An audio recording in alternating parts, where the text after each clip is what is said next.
¿Cómo están? Bueno, ya se nos va el verano, ha pasado muy rápido, ha sido un verano caluroso y estamos, tal como lo prometimos en la sesión pasada, terminar una nueva conversación con el senador Kenneth Pugh, senador de la Quinta Región. Región de Valparaíso. Región de Valparaíso, la región que le dan ancho a Chile. Si ya me lo sé. Pero lo cuento de la razón, es importante siempre resaltarlo. Bueno, ustedes lo saben, este programa se transmite gracias al auspicio de Aureus Joyería con más de 80 sucursales de Arica a Punta Arenas. Visite la sucursal más cercana porque Aureus Oro.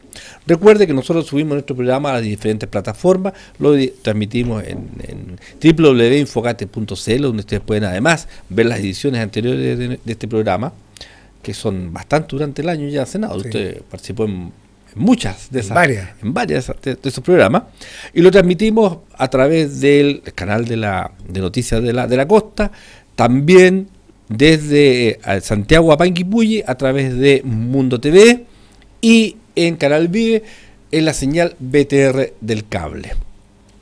En el programa pasado hablamos mucho, senador, sobre esta ley que para proteger la infraestructura crítica del país. Pero como decía un antiguo spot, ahora se nos viene marzo. No, así era. Pero hoy día nadie está hablando de los útiles escolares, los uniformes. Hoy ya estamos hablando básicamente de lo que va a ocurrir en marzo. Vienen días complejos, el Día de la Mujer, el Día del Combatiente. Hay amenazas por grupos sociales de organizar protestas. Pero además tenemos desafíos importantes durante el año que empieza en marzo. Comienza la nueva legislatura, se nos viene el proceso constituyente durante el año, y me gustaría que conversáramos sobre eso. ¿Cuáles son los desafíos que usted vislumbra para este periodo legislativo 2020? Bueno, este año 2020 va a ser especialmente complejo para Chile. Uno, porque la crisis de Estado que estamos viviendo, que se ha manifestado con una crisis política, una crisis social profunda, se va a mantener. ¿Y por qué? Porque necesitamos hacer realidad muchas de las leyes que tenemos. Pero más importante que la ley misma, necesitamos que el país crezca. Si el país no crece, no vamos a ser capaces de recaudar los recursos necesarios para poder financiar la agenda social. Entonces aquí viene el primer desafío: cómo lograr generar las confianzas para que nuestra economía se pueda mantener. Estamos viendo que se nos viene marzo, efectivamente, y ya el solo hecho que tengamos ese temor hace que las personas decidan probablemente invertir menos, ahorrar para poder tener una contingencia, no exponerse. Probablemente este mes de febrero mucha gente no quiso salir a vacaciones, se quedaron en la casa por cualquier condición. Entonces esta inestabilidad propia va a hacer que tengamos un año difícil. Yo por eso quiero invitar primero a confiar que vamos a ser capaces de salir de forma juiciosa. Nuestro trabajo en el Parlamento tiene que ser concreto, leyes precisas, que sean capaces de resolver los problemas de las personas. Tenemos que sacar adelante el acuerdo por las pensiones y que eso se pague en abril, que es el compromiso, que nadie tenga un ingreso menor a la línea de la pobreza. O sea, nadie en Chile que esté pensionado por alguno de los sistemas pueda recibir menos que lo que se ha definido en la línea de la pobreza. Y todos aquellos que tienen más de 30 años cotizando puedan tener al menos un ingreso mínimo, o sea, definir ciertos mínimos. Eso es esencial. Lo segundo, tenemos que garantizarle a todos los que van a usar el transporte urbano público, especialmente los adultos mayores, que van a pagar la mitad, y que sea así, que parta funcionando. Los fármacos que están disponibles con compra a través de Senabas, que sea el valor más bajo. Tenemos que también avanzar en el ingreso mínimo. ¿Para qué? Para que las personas sepan que no solo va el salario mínimo, sino que un adicional que les va a poder tener, por lo pronto, un poco más de recursos. Recursos para poder mejorar la calidad de vida de las personas. En salud, también reformas profundas. Lo vamos a ver en el modelo asegurador, el FONASA. Tenemos que hacer realidad todos estos elementos y avanzar en la transformación digital, no solo el hospital digital con todas sus modificaciones que pueda tener, sino que también en el gobierno digital. En los ámbitos propios que me va a tocar ver a mí, tenemos que sacar adelante la ley de protección de datos personales, un derecho que está garantizado en la Constitución y que va a ver nacer una nueva agencia de protección de datos personales. La nueva ley de delitos informáticos, que también va a permitir mejorar para que nuestro Estado de Derecho sea también en el mundo digital, no solamente en el mundo físico. Ya avanzamos con leyes que definen lo que es saqueo, lo que es las barricadas, que va a permitir contar con instrumentos para enfrentar una crisis social, para que los que se quieran manifestar lo hagan de forma pacífica, y no hay ningún problema, pero que no vayan a afectar a quienes están desarrollando alguna actividad. La libertad de la persona llega hasta donde comienza la libertad del otro, y ese respeto que tenemos que tener es el que permite darle dignidad. No puede existir dignidad si no hay respeto. Por lo tanto, tenemos que aprender a trabajar todos juntos para lograr sacar al país adelante. La forma que se ha buscado es un acuerdo que fue por la paz y por la nueva Constitución. Yo no he visto que haya realmente habido ese acuerdo por la paz, y eso me llevó en un minuto a desistir de poder aprobar una reforma constitucional para poder cambiar la Constitución. Lo más relevante que vamos a tener que todos realizar es el 28 de abril. Ese plebiscito al que ha sido convocada toda la ciudadanía, primero estimular a que aquellos que realmente quieren producir los cambios vayan a votar, primero. Lo segundo, a no manipular este proceso. Y esta manipulación la hemos visto muy fuerte en redes sociales. La contingencia, la crisis social fue inflamada en redes sociales. Hoy uno puede perfectamente modificar el comportamiento de los electores haciendo campañas de desinformación. ¿Y qué vamos a ver probablemente en abril? Muchos fake news. Yo quiero conversar sobre ese tema, que creo que lo profundicemos bastante, pero dentro de las cosas que usted nombró, de las leyes que están en proceso y que son importantes para disminuir la presión social que existe hoy día, está el tema de la educación. Pues salud se está avanzando fuertemente. Yo creo que las propuestas que hay sobre la mesa son importantes. Creo que hay una pata en salud todavía que yo no la veo fuerte. Yo se lo dije una vez al ministro Mayer en este estudio. Yo veo que tenemos una superintendencia extremadamente debilitada y no veo que se esté dentro de ese proyecto, se esté fortaleciendo la superintendencia. Creo que en el proyecto de reforma de pensiones, que va a salir probablemente muy luego, se ha avanzado bastante más, se ha sido más temerario, por decirlo de alguna manera. Es una reforma bastante profunda, y que tengo la impresión que va a ser bien recibida por la ciudadanía. Pero tengo en educación todavía, sobre todo en el tema que tiene que ver con la deuda del CAE, pareciera ser que todavía no hemos logrado darle respuesta a los estudiantes, que han sido gran parte de los que han empujado esta crisis, al menos en la calle. ¿Qué cree usted que podríamos avanzar todavía en ese aspecto? Bueno, una grande deuda que tiene el Estado, porque finalmente los presupuestos, Hacienda, es el lograr generar los recursos necesarios para poder financiar la educación. Y este es un tema que nos debe convocar a todos, porque si fuéramos a producir más y fuéramos capaces de decidir, bueno, dónde tenemos que poner algo, es en educación. Educación es cultura, es entender que como personas, en base a nuestro conocimiento, podemos crear riqueza. Y esa educación temprana, bien efectuada, bien acompañada, le permite al país transitar a algo que va a ser fundamental. Estamos ante un cambio generacional, de una revolución industrial, en donde todos los empleos, los oficios que conocemos tradicionales, van a dejar de existir.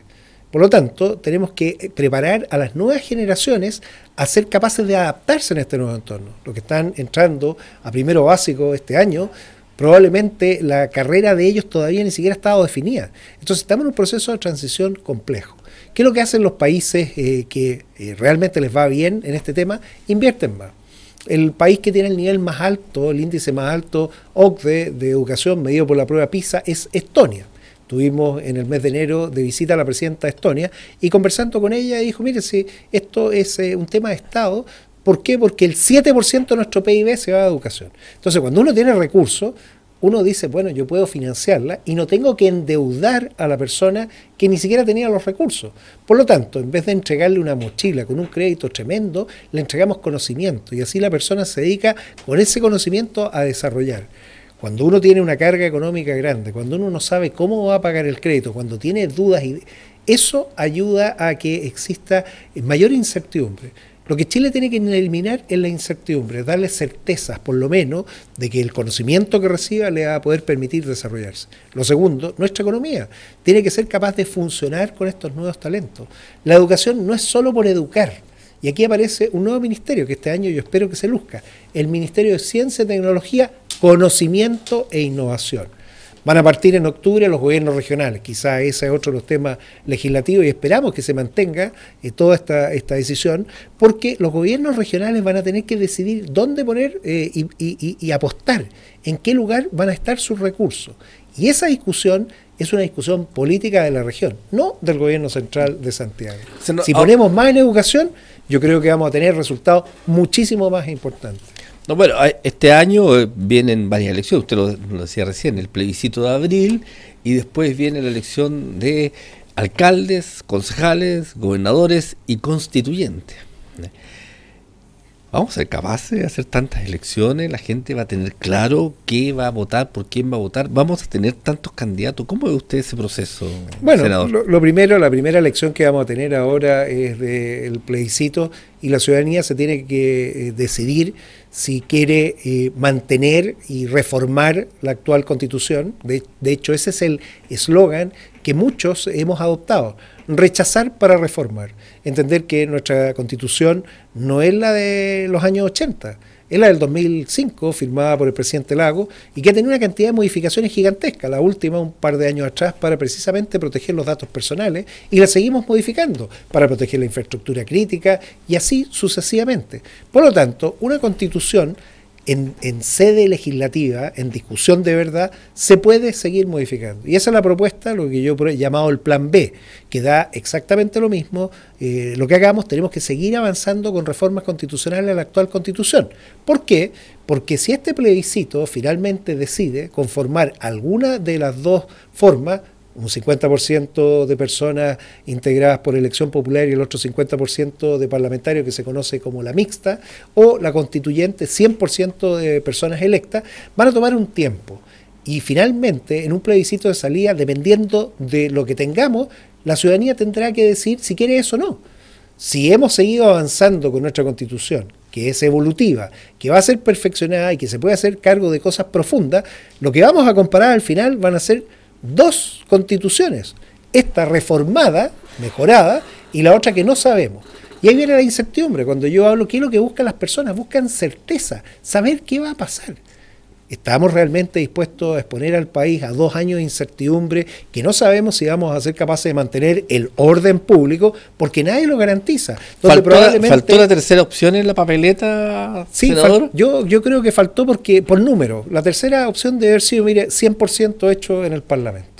Básicamente 100%, 50%, 0% parlamentario, pero la tercera opción es básicamente lo que hoy se llama el rechazo. En la práctica, y esto para que... También se podría haber optado por reformar la actual. Es que ese era reformar. Uno interpreta que el rechazo podría ser, pues el rechazo se interpreta de dos formas, o sea, rechazamos para que no haya ningún cambio, pero también hay una cantidad importante de gente que dice, sí, necesitamos cambio, pero no de hoja en blanco, o sea, yo rechazo porque no quiero hoja en blanco. Bueno, esa era la tercera que faltó, donde se decide reformar lo que tenemos.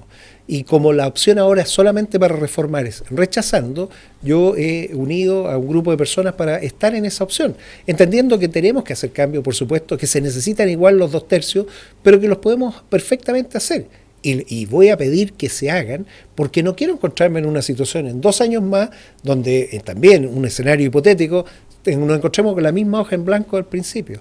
¿Y por qué? Porque como se ha polarizado tanto, como sigue la violencia, la gente no va a querer actuar ni para uno ni para otro lado. Entonces, esto de que va a ser nuestra primera constitución hecha en democracia, sí, pero una democracia tiene Estado de Derecho, tiene respeto, las normas se cumplen y la gente no está destruyendo todo lo que tenemos. Entonces, cuando decíamos se nos viene marzo encima, bueno, este es el anticipo de lo que puede quedar instalado para siempre. ¿Qué es lo que buscamos? Estabilidad. La estabilidad se logra con consenso, con acuerdos políticos. ¿Sobre qué? Sobre todas aquellas cosas que tenemos diferencias, pero buscando con esos acuerdos la estabilidad necesaria, no la desestabilización. ¿En qué vamos a terminar? En 2 grupos, probablemente. Los refundadores. El refundador quiere borrar todo, quemar todo, partir de nuevo. y los reformadores, que van a venir probablemente de los dos segmentos, los que rechazaron y los que lo aprobaron, pero que quieren reformar, la tercera opción que no está. Y yo creo que va a haber mucha mayor cantidad de gente que va a querer reformar, probablemente bastante más grande que 2/3. ¿Por qué? Porque es gente que valora la estabilidad, entender que hay diferencias, tenemos que hacerlas sobre ellas, pero son particulares, no es desarmar y deshacer todo lo que existe. ¿Cómo vamos a lograr que tengamos una cantidad importante de gente preparada académicamente, civilmente, políticamente, para redactar esta nueva constitución, que esté interesado en ser candidato y ser constituyente, cuando durante estos últimos meses hemos visto unas funas tremendas? O sea, se ha puesto de moda la palabra. Durante un tiempo, el año pasado, se habló de los fake news, que también han causado mucho daño, pero las funas son tremendas. Hemos visto autoridades funadas, políticos importantes funados con mucha violencia. Va a haber gente, académicos probablemente, que son generalmente los que trabajan en la redacción de las constituciones, porque no son políticos activos, que tal vez no vayan a querer participar, ayudar por miedo, porque no estén acostumbrados a esto. ¿Cómo ve ese fenómeno? Bueno, ese es el punto más débil y es quizás algo que tenemos que reflexionar. Los políticos, aquellos que deciden dedicar su vida al servicio público, a servir, no a servirse, aquellos políticos que están, van desarrollando la capacidad para entender que el entorno no es todo lo que dice y están disponibles para todo. De hecho, las amenazas y amenazas de muerte existen. ¿Y es por qué? Porque hay gente intransigente que quiere poner su voluntad. El problema es una persona que venga al mundo académico, una persona que no venga con esta suerte de armadura con la que uno está en política para poder, ¿será capaz de enfrentar todo eso? Y esa es algo real, y por eso es tan frágil lo que tenemos, si no hemos sido capaces de tener esta paz. Entonces, si no se cumplió la primera parte del acuerdo, de tener la paz, la tranquilidad para poder desarrollar en un ambiente sin contaminación, sin andar presionando, sin andar incluso llegando al extremo de poder decir, mire, usted tiene amenazas de muerte, o sea, eso es lo que nosotros tenemos que entender. Y por eso es tan delicado este proceso. Como no están dadas las condiciones, una opción concreta es rechazar para reformar. Reformar, queremos hacer cambios.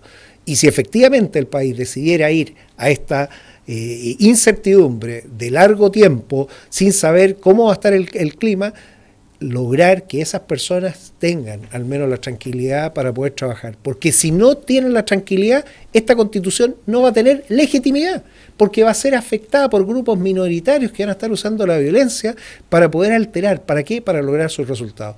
Hay grupos que no creen en la democracia. ¿Y por qué? Porque el fin justifica los medios. Da lo mismo, yo quiero conseguir esto. Y no ven el valor que tiene una democracia. Por lo tanto, tenemos que ser capaces de separar a esos dos grupos y ojalá permitir que esta forma que tenemos, que nos hemos puesto de acuerdo, pueda resultar.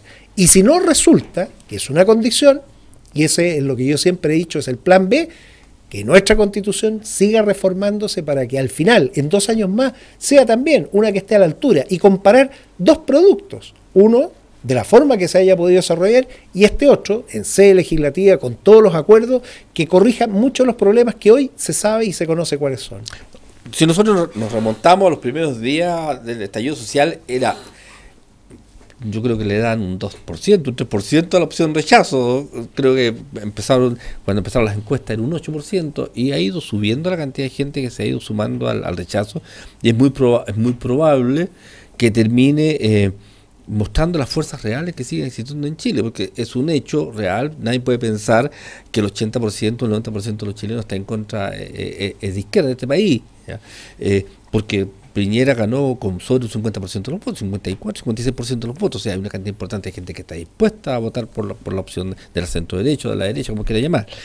Por lo tanto, es evidente que la opción va a ir creciendo y que probablemente el rechazo va a ser muy alto. Sin embargo, en su sector hay algunos parlamentarios que están por la opción de aprobar esta propuesta de hacer una nueva constitución.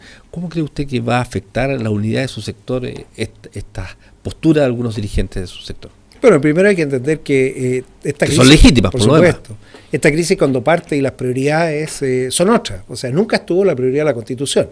Y eso hay que ser súper claro con las personas, porque las constituciones no resuelven los problemas.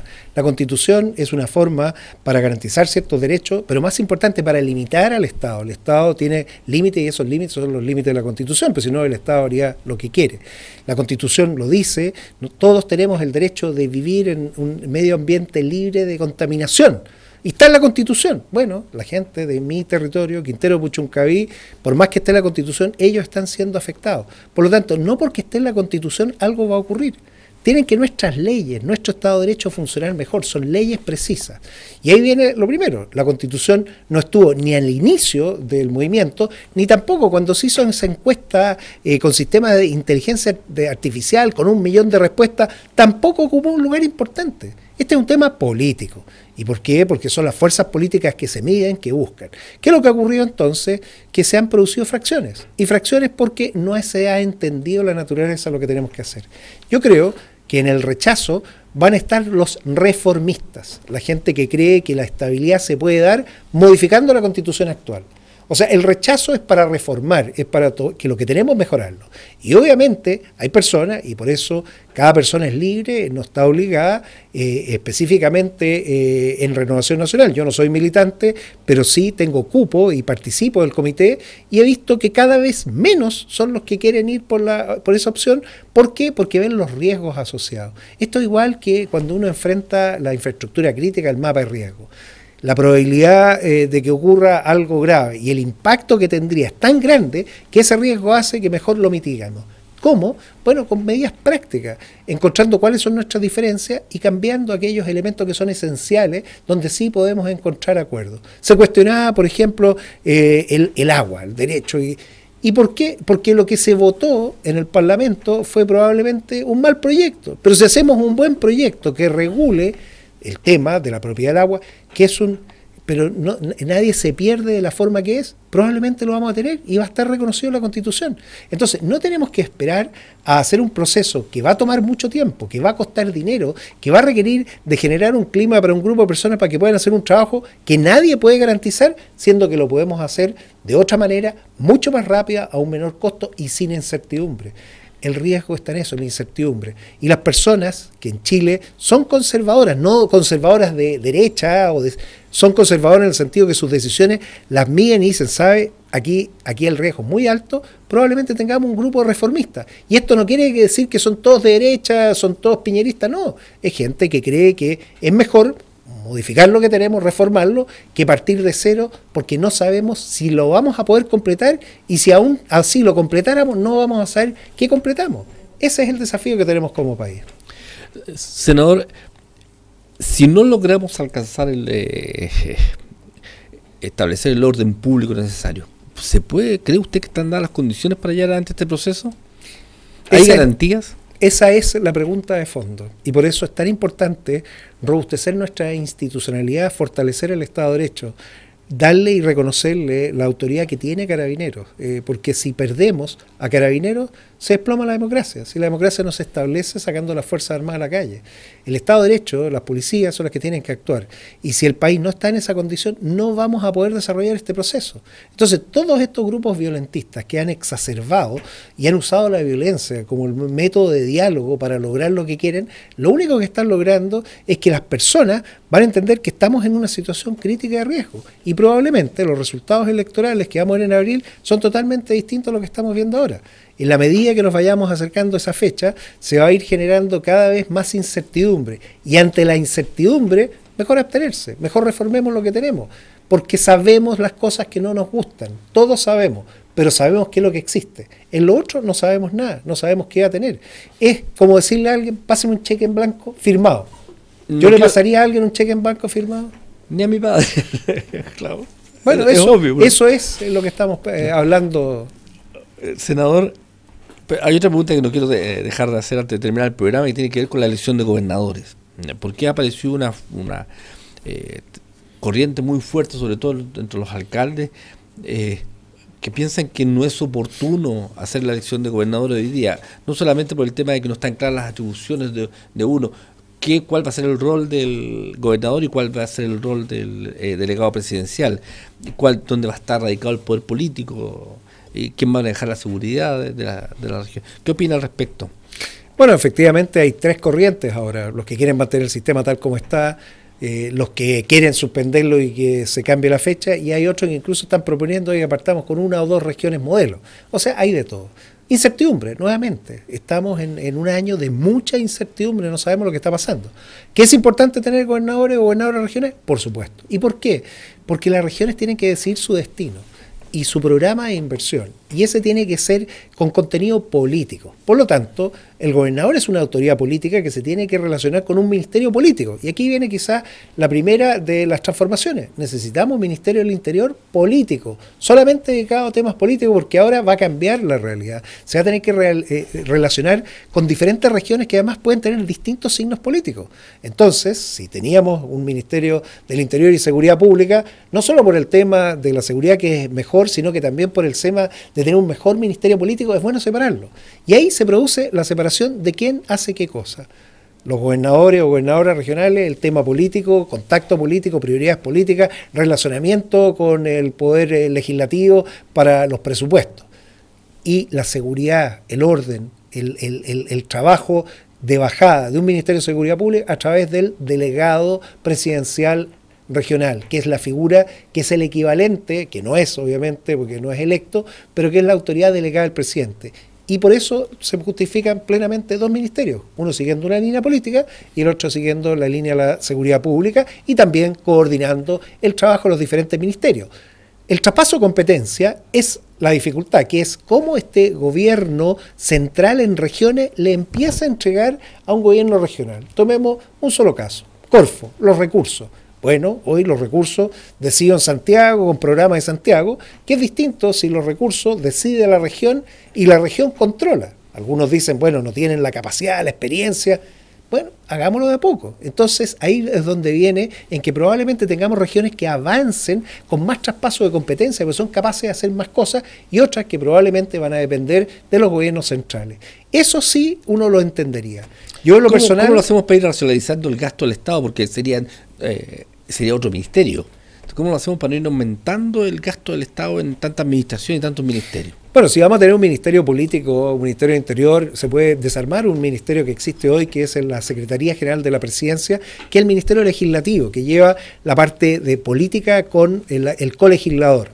Los dos, el Poder Ejecutivo y el Poder Legislativo, son los que tienen que producir las leyes, y por eso ese ministerio más político, uno podría decir perfectamente, desarmé un ministerio para hacer aparecer otro, puedo fusionarlo y generar.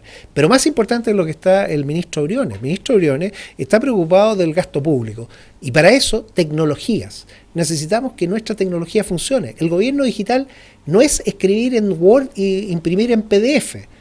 Es mucho más, son sistemas transaccionales, ojalá con base de datos distribuida en blockchain, con ciberseguridad, que le den la capacidad a cualquiera de poder saber qué está ocurriendo, qué está comprando, qué está pasando, cómo se está calificando, cuáles son los resultados, las métricas, para que el control democrático que ejerce la ciudadanía sea de verdad. Y si es así, nuestros recursos que el Estado tiene van a ser bien usados. Hoy, muchos de esos se están perdiendo en muchos controles o cosas que son innecesarias, y no vemos los resultados. Si queremos entonces que la gente sienta el efecto de una agenda social potente, el mejor control del gasto público va a permitir llevar recursos que hoy no se sabe cómo se están gastando a ser usados directamente con las personas. Los países son desiguales no antes de impuestos, después de impuestos. Antes de impuestos son todos desiguales. Después de impuestos, que es cuando el Estado tiene, es donde tiene que saber dónde le llegan los recursos a las personas directamente para mejorar su calidad de vida, para mejorar su servicio, para que ojalá todo Chile tengamos lo mismo que tienen las mejores comunas de Santiago. Hacia eso tenemos que aspirar. Bueno, se nos acabó el programa. Tuvimos otra interesante conversación con el senador Piu. Recuerde, se nos está acabando el verano. Este ha sido uno de los veranos más calurosos de la historia. Recuerde lo importante que es hidratarse de a poco durante el día. Y para eso usted puede recurrir a Aquapana.